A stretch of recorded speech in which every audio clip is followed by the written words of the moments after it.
ולא תיסוב נחלה ממטה אל מטה אחר. והשאלה שנשאלת היא, הוא מציין דברי האור החיים הקדוש ששואל, מה הכפל הלשונות פה? כאשר המשיח שמע שעם ישראל מצטערים עליו, אז גאה חסיד בבחייה, ככה הגמרא אומרת במקום אחר, ככה האור החיים הקדוש מזכיר במקום אחר. נשק, מה זה יום נשק? יום נשק, כן, זה נושק, זה הניקוד, זה את הנון מנקדים עם קמץ, נשק, אבל זה נשק. מה כתוב פה? שלושה פירושים שלכאורה היא ביניהם קשר, חלק מהמפרשים מסבירים שם כל מיני דברים, אבל נשים לב, זה דבר מאוד מעניין. האירוע הזה שאנחנו נמצאים בו, בשנה האחרונה, התחיל מיום שמחת תורה, ביום שהקיץ נושק את החורף. טוב, אז בסייעתא דשמיא, אנחנו נעסוק היום בפרשת מסעי, שבעצם פרשה מאוד יסודית בעניין של הציפייה לגאולה, שנמצאת דווקא בשבוע הזה של בין המצרים. נחבר את זה לאקטואליה, כולל מה שקורה כרגע מול החיזבאללה, וגם מה שקורה בארצות הברית, ניגע בכמה נקודות, נצא לדרך בסייעתא דשמיא.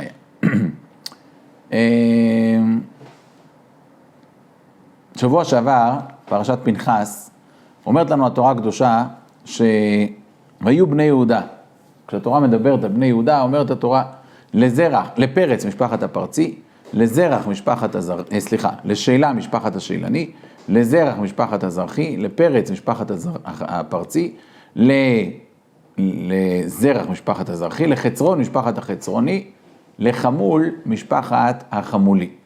אומר האור החיים הקדוש שהתורה פה מרמזת על כמה שלבים בתהליך של הגאולה של עם ישראל. אומר האור החיים הקדוש, שאלה זה מרמז למלך המשיח, כמו שכתוב בפסוק עד כי יבוא שילה, ושילה הכוונה היא למלך המשיח, אז שכתוב פה שאלה הכוונה היא למלך המשיח, למרות שלא כתוב פה שאלה עם י', אבל בכל אופן זו הכוונה. לשאלה משפחת השאלני, זאת אומרת, כשעם ישראל יגיע לשלב של הגאולה, אז בעצם יהיה תהליך, והתהליך יתחיל ככה. דבר ראשון יהיה מצב של פרץ, דבר ראשון יהיה לשאלה משפחת השאלני, כדי להגיע לשלב של הגאולה, זה יעבור דרך כמה שלבים. השלב הראשון יהיה פרץ. עם ישראל יהיה בבחינה של פרץ, הוא יפרוץ את המחיצות. אחר מכן יהיה שלב של זרח, שכבוד השם יזרח על עם ישראל.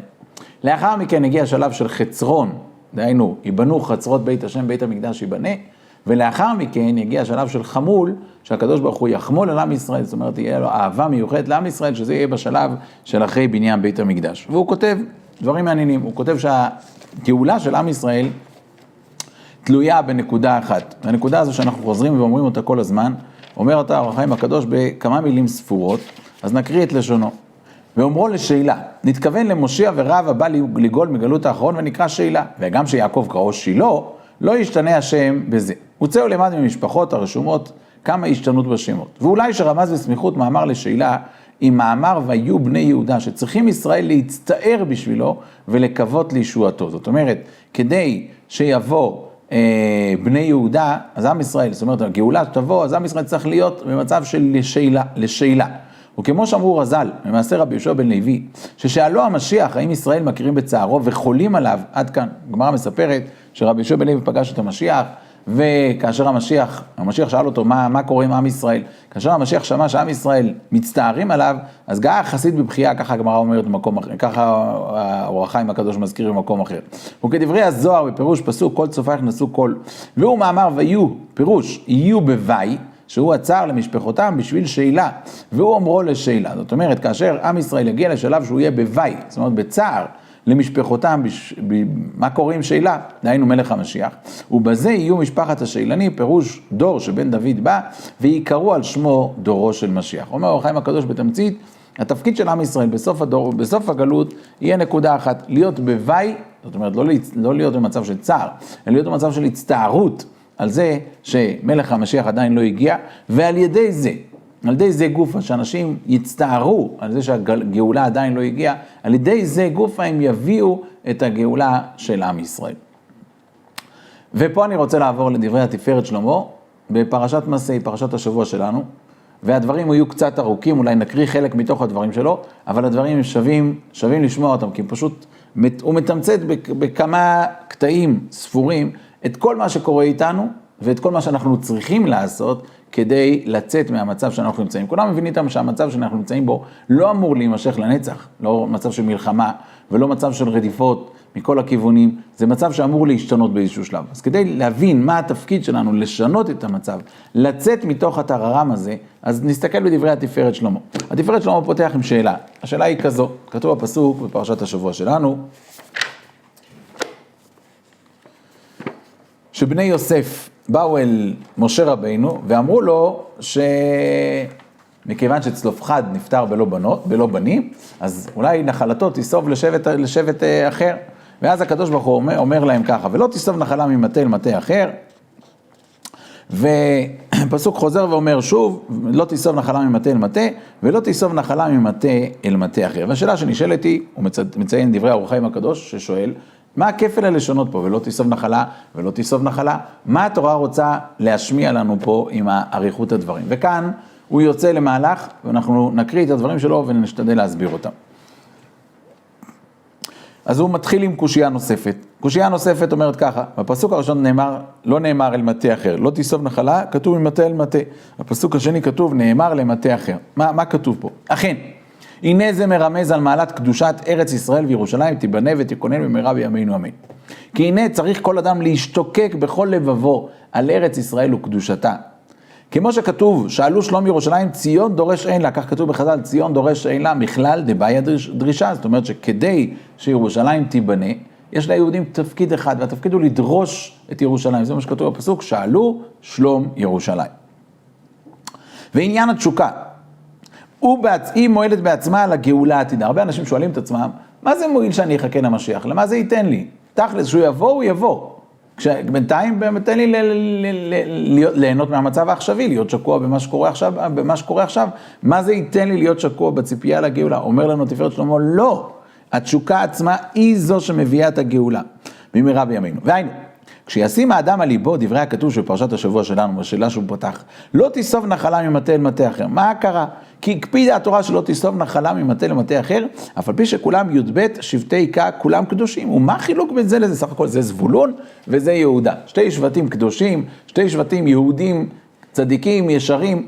מה יש? אז תיסוב נחלה ממטה למטה אחר. אומרת לנו תורה, לא תיסוב נחלה ממטה למטה אחר. אף על פי כן הקפידה התורה על זה. מכל שכן בזמן הזה, אשר בעוונותינו הרבים כל ארץ הקדושה היא תחת יד הישמעאלים, ויבלו הזרים וירשוה. והנה באו גויים בנחלתך, טימאו את היכל קודשך, שמו את ירושלים ליים. מכל שכן שצריך לקרוא על לבב איש, לצעוק על זה לקדוש ברוך הוא, לעורר רחמים על הארץ ועל קיבוץ גלויות לתוכה בשמחה במהרה. זאת אומרת, הוא אומר לך ככה, כאשר הגויים מסתובבים בהר הקודש בירושלים, וירושלים תחת חורבן, תחת השליטה של הישמעאלים הזרים, ככה אנחנו צריכים לעורר בלבבות שלנו את הכאב על הדבר הזה. ואני מעורר את זה עם משל פשוט, ואני חושב שהוא אמיתי בתכלית.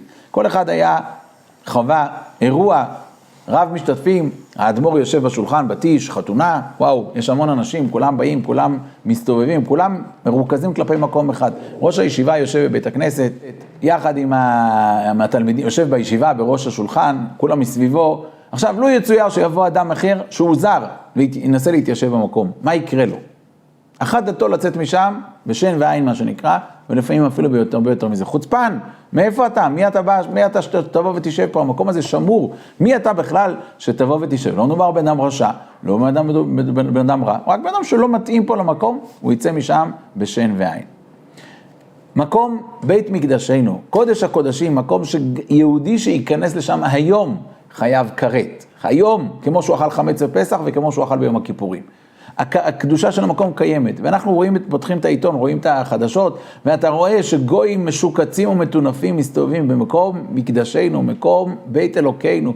זה צריך לעורר את זה בלב. רק רגע, מה קורה פה? איך יכול להיות שבמקום הכי קדוש לנו, במקום שהקדושה כמו שאמרנו קיימת גם היום, מסתובבים גויים משוקצים ומטונפים? איך זה יכול להיות? זה סוג תהליך מסוים שאפשר להפעיל את זה במחשבה פשוטה ביותר, כי כולנו, כמו שאמרתי, כל אחד מתפעל וואו, האדמו"ר יושב בראש השולחן, אם מישהו יבוא לידו, השם ישמור. אז גם פה לפחות תבין שהמקום הזה זה קודש הקודשים, זה המקום הכי קדוש לנו לעם ישראל.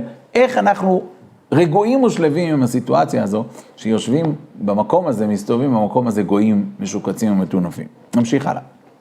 והנה, דברי התפארת שלמה, והנה ההתעוררות על זה על תשוקת הארץ, כשתהיה באמת מעומק הלב, שיעדיב באמת בנפשו, זאת אומרת, הוא יכניס לעצמו דאבון, מלשון דאבה, צער, על כבוד ארץ הקדושה, הנה בזה מעורר למעלה הרחמים והרצון על הגאולה העתידה, במהרה, כמו שכתוב, שאלו שלום ירושלים, על ידי כן ישליו אוהבייך במהרה בימינו. זאת אומרת, כאשר עם ישראל יגיע למצב של שאלו שלום ירושלים, זה גוף היגום את ישליו אוהבייך. וכן מצינו זה בפני יוסף, שמכוח תשוקתם לארץ ישראל, עד שהראה ביניהם שתיסוב נחלה כמו שאמרו, על ידי כן המשיכו הציווי מהשם לא תיסוב נחלה ממטה למטה.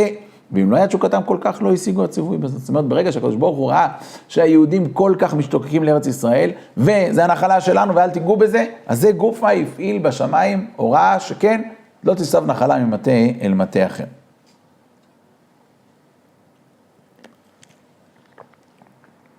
מביא התפארת שלמה ראיה לנושא הזה. והנה, מצינו כדומה לזה בעניין פסח שני. במאמר האנשים הטמאים שהייתה תשוקתם גדולה מאוד לעשות הפסח, ומקירות לבבם צווחו למה ניגרע מלהקריב קורבן השם, על כן נאתר להם השם, ונתן להם מצוות פסח שני. זאת אומרת, על ידי זה שיהודים פתחו את הפה, והשתוקקו, ואמרו ריבונו של עולם, אנחנו רוצים, אז זה פעל שהם קיבלו מצווה של פסח שני. כי על ידי תשוקתם הנכונה לפני השם, המשיכו הלכות חדשות הנ"ל. הנה, כמוהם, אם תגבר התשוקה בלב איש ובני ישראל אל הארץ ובניין בית המקדש, הלא חיש מהר יאתר להם, כי הלא הוא בנוי ועומד למעלה, רק שצריך לבקש עליו להורידו, כמו שכתוב, לשכנות תדרשו ובאת שמה. וכמו שאמר דוד המלך עליו השלום, כמו שאמרנו, אנחנו קצת מעריכים בהקראת הדברים שלו, אבל הדברים שלו פשוט מתמצתים בדיוק את המצב שלנו, ובדיוק מה אנחנו אמורים לעשות בתוך המצב שלנו. וכמו שכתב דוד המלך עליו השלום, שהתעורר מעצמו על בניין בית המקדש, ויאתר לו השם כמבואר בכתוב, ועל שם זה נקרא דביר ביתך, לשון דיבור, שצריך לבקש מהשם יתברך עליו להיבנות במהרה. וכל המתאבל לחורבן ירושלים זוכה ורואה בנחמתה. אז אנחנו נמצאים עכשיו בתוך ימי בין המצרים, והרבה אנשים אומרים לעצמם, די, נו, אפשר לשמוע מוזיקה, ודי, אפשר ללכת לטיולים, ועוד מעט מגיע 9 הימים, ואיך נתסתדר עם הסיום, לא נאכל בשר ולא נשתה יין, די, תורידו את הלחץ הזה. אבל לא, זה בדיוק מה שהוא אומר, על ידי הדיבור ועל ידי זה שאתה מתאבל על חורבן ירושלים, זה גופה, אתה גורם לעצמך שתזכה לראות בשמחתה. כולנו יהודים מאמינים, כולנו מאמינים שזה הולך להיות בעזרת השם. אבל יש ניסיון. ממשיך התפארת שלמה ואומר, כי כל האומר כן באמת בתפילה ולירושלים ירחה ברחמים תשוב, הנה פועל באמת זה למעלה קירוב הגאולה כנ"ל. הנה, זה שאמר הכתוב לא תיסוב נחלה ממטה למטה, כי כן הוא באמת לכל שבט ושבט יש יחס פרטי לחלקו בארץ ישראל.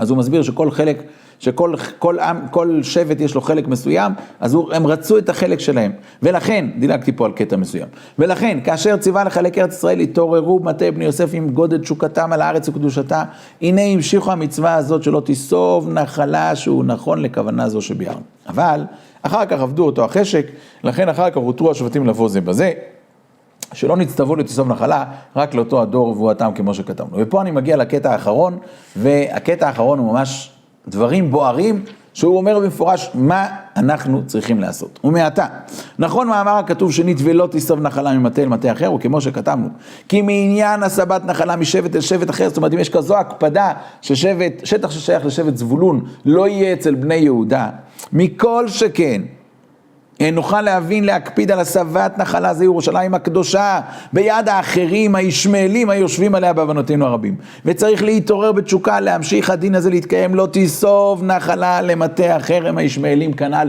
איך יכול להיות שבית המקדש שלנו, שמלך מלכי המלכים, איפה זה נמצא? בידיים של מי? יהודים לא באים לשם, יהודים לא יכולים להקריב קורבנות כמו שאנחנו צריכים להקריב קורבנות, כמו שאנחנו מצווים בתורה הקדושה. מה אנחנו יכולים לעשות? רק לעמוד לבוא בכותל ולהתפלל לשריד בית מקדשנו. אבל אנחנו רוצים כן להגיע לשם. ועל ידי כן, שאנחנו נתעורר בתשוקה הזו, במהרה יתקיים הדבר, כי איש בנחלתו ידבקו בני ישראל. והוא שכתב, ופה הוא מגיע למשפט חזק מאוד. והוא שכתב ואמר הדור האחרון, בניכם אשר יקומו מאחריכם, על מה עשה השם כך על הארץ הזאת, כך כתוב בפרשת ניצבים, ואמר הדור האחרון אשר יקום מאחריכם. מה זה הדור האחרון? מה זה רלוונטי? שיש להבין למה תלה כתוב דווקא בדור האחרון ולא ישאלו זה קודם לכן. אך הנה כמו שביארנו, כי הדור ההוא אשר יתנו עיניהם ולבבם לשאול על זה, והם ידבו על חורבן הארץ וירושלים. זאת אומרת שיבוא דור שהוא ייתן עיניו וליבו לשאול על הדבר הזה, והם ידבו על חורבן הארץ וירושלים, וכנ"ל, על ידי תשוקתם ודאבון נפשם על הארץ, הנה יתעוררו הגאולה, והם יהיו הדור האחרון קודם הגאולה כנ"ל. והוא שכתוב, ופחדו אל השם ואל טובו באחרית הימים וכולי, עיין שם ברש"י ואבן. הפסוק שאיתו אנחנו מסיימים את כל השיעורים. אחר ישובו בני ישראל וביקשו את השם אלוקיהם ודוד מלכם, ופחדו אל השם ואל טובו באחרית הימים. שעליו מביא רש"י דברי חז"ל, שכאשר עם ישראל מאס במלכות שמיים, במלכות בית דוד ובבניין בית המקדש, הם הפסידו את זה. מתי הם יקבלו את זה בחזרה? כשהם יפתחו את הפה ויבקשו. אומר התפארת שלמה, זה מה שהפסוק אומר ואמר הדור האחרון. כשיגיע דור שזה מה שהוא ירצה וזה מה שהוא יבקש, אז זה יקרה. הווה אומר שהכוח הוא בידיים שלנו לשנות את המצב. לא להגיד, אוי, מה אפשר לעשות? עוד פעם צרות ועוד פעם טילים ועוד פעם מלחמה. להגיד, לא, אנחנו יכולים לשנות את המצב. להבין שהתפקיד שלנו זה פשוט לפתוח את הפה. אז אנחנו נמצאים עכשיו, המצב הולך עם החיזבאללה, זה נראה לקראת עימות, והתעוררתי היום לדבר מאוד מעניין בכל התהליך שקורה פה. פרסמנו בעבר מאמר שנקרא ציפית לישועה, ושם הערכנו על פי דברי הירושלמי במסכת יבמות. הירושלמי אומר, אני לא יעריך פה עכשיו מדי הרבה, אבל אני כן אגיד את שורש הדברים. כתוב בפסוק ככה, סקות לראשי ביום נשק. הפסוק בספר תהילים אומר, סקות לראשי ביום נשק. מה פשר הפירוש המילולי? שהקדוש ברוך הוא יגן בעדינו ביום נשק. מה זה יום נשק? יום נשק. כן, זה נושק, זה הניקוד, זה את הנון מנקדים עם קמץ. נשק, אבל זה נשק. מה כתוב פה? אומר הירושלמי, אחרי שקרה מה שקרה בשמחת תורה האחרון, ב7 באוקטובר, אומר, התעוררתי לדברי הירושלמי, מישהו הביא את דברי הירושלמי, ואני חושב שהם פשוט דברי נבואה של ממש. סקות לראשי ביום נשק, אומר הירושלמי 3 פירושים. יום נשק זה יום נשקו של גוג. לפני זה. יום נשק ביום שהקיץ נושק את החורף.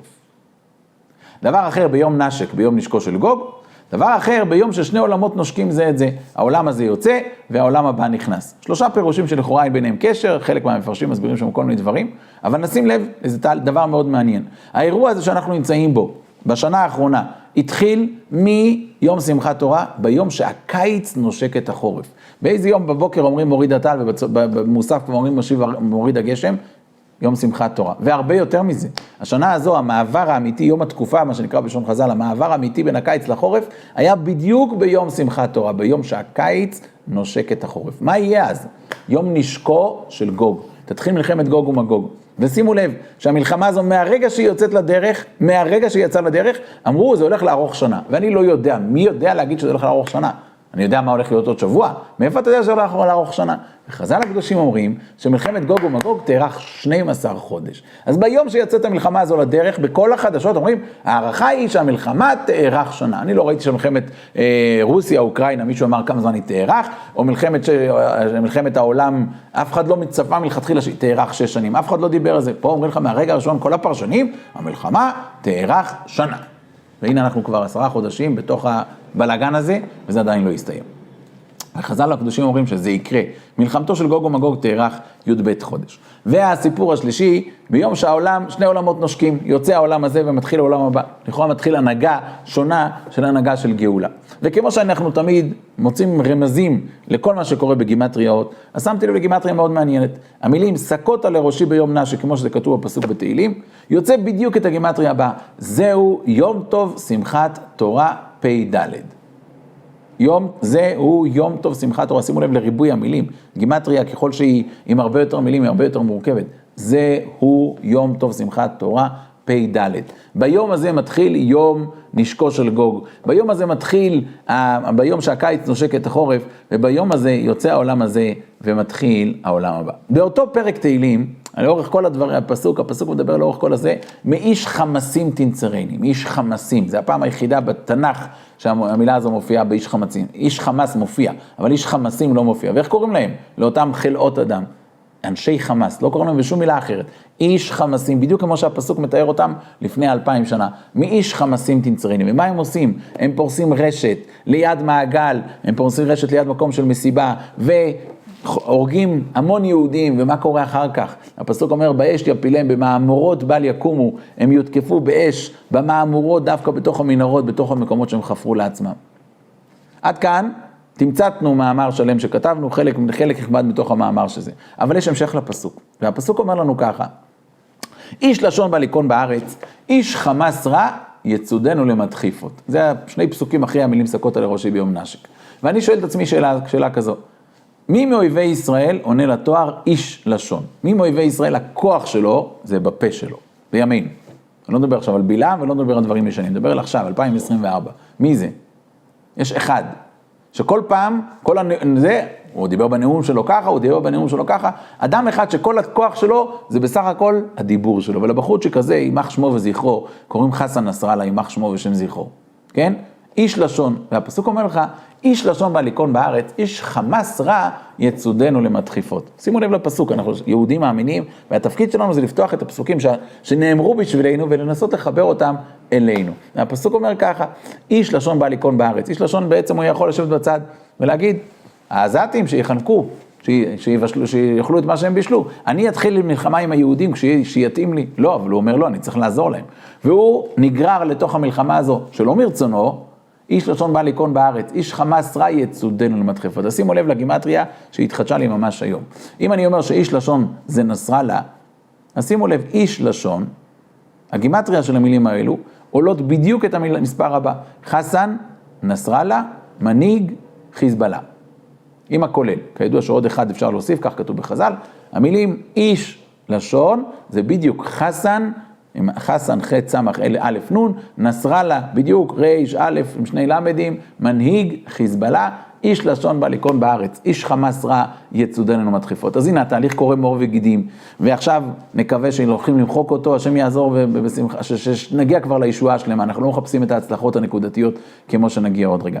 וגם מה שקורה בארצות הברית, אומרים חז"ל, תוהו ובוהו לא שימשו בעולם הזה, זאת אומרת ביציאת מצרים לא היה תוהו ובוהו, היה חושך ואפלה, אבל לא תוהו ובוהו, אבל הם עתידים לשמש בכרך גדול של רומי, והערכנו בעבר במאמרים הקודמים שרומי זו ארצות הברית של ימינו, והתוהו ובוהו הולך ומשתלט שם מכל הכיוונים, אנחנו לא יודעים להסביר כל דבר בוודאות שזה זה, אבל אתה רואה לכל אורך הדרך, מערכת השליטה, איך שהיא מתהפכת, איך שהיא משתנה, איך שהדברים שפעם היו נראים בכלל הזויים, הם קורמים מאור וגידים, גם בארצות הברית, גם פה בארץ, מערכת השליטה, מערכת השפיטה, אין בן דוד בעד שתכלה מלכות הזלה מישראל כפי שהזכרנו, לא אחת ולא שתיים. כל הדברים האלה קורמים מאור וגידים. אבל בוא נשים לב, מה התפקיד שלנו? התפקיד שלנו זה כמו שכותב התפארת שלמה, ואמר הדור האחרון, כשיבוא דור והוא יגיד רבותיי, ריבונו של עולם, זהו, מבחינתנו סיימנו, אנחנו לא רוצים פתרונות ביניים. אנחנו לא רוצים פתרונות ביניים. לא רוצים שהצבא יצליח בחיזבאללה, והחיזבאללה יהיה מורתע, ונחזור כביכול אותו מקום, ותושבי הצפון יחזרו לצפון, ותושבי הדרום יחזרו לדרום, והחמאס יהיה מורתע, ונמשיך לדמם רחמנא ליצלן, כמו שעשינו בשנים האחרונות, מפעם לפעם פה טיל, ושם טיל, ופה פיגוע, ושם פיגוע, ופה חטיפה, ושם חטיפה, רחמנא ליצלן, רחמנא לישזבן. אנחנו רוצים תכלס, והתכלס זה לא הצלחות נקודתיות של כל קהילה בפני עצמה, התכלס זה דבר אחד ויחיד, ואמר הדור האחרון, כשיבוא דור ויגיד ריבונו של עולם, אנחנו רוצים את זה, אנחנו רוצים את שלושת הדברים שאתה אמרת שאנחנו נצטרך לבקש באחרית הימים. מלכות שמיים, מלכות בית דוד ובניין בית המקדש, אז זה יקרה. אז התפקיד שלנו עכשיו, פשוט לפתוח את הפה, כן, של כל יהודי ויהודי, איפה שאתה נמצא, תפתח את הפה שלך ותגיד, ריבון העולמים, זה מה שאני רוצה, פלוני בפלוני, עבדך הנאמן, איפה אני נמצא בשפל המדרגה, לא משנה איפה אני נמצא, אבל בכל אופן דבר אחד כן יש לי את הכוח של הפה של יהודי, לפתוח את הפה ולבקש, להגיד ריבון העולמים, אנחנו רוצים הביתה. אנחנו רוצים מלכות שמיים, מלכות בית דוד ובניין בית המקדש. כמו שכתוב בפסוק, אחר ישובו בני ישראל, וביקשו את אדוני אלוהיהם, ואת דוד מלכם, ופוחדו אל אדוני ואל טובוי באחריס היומים.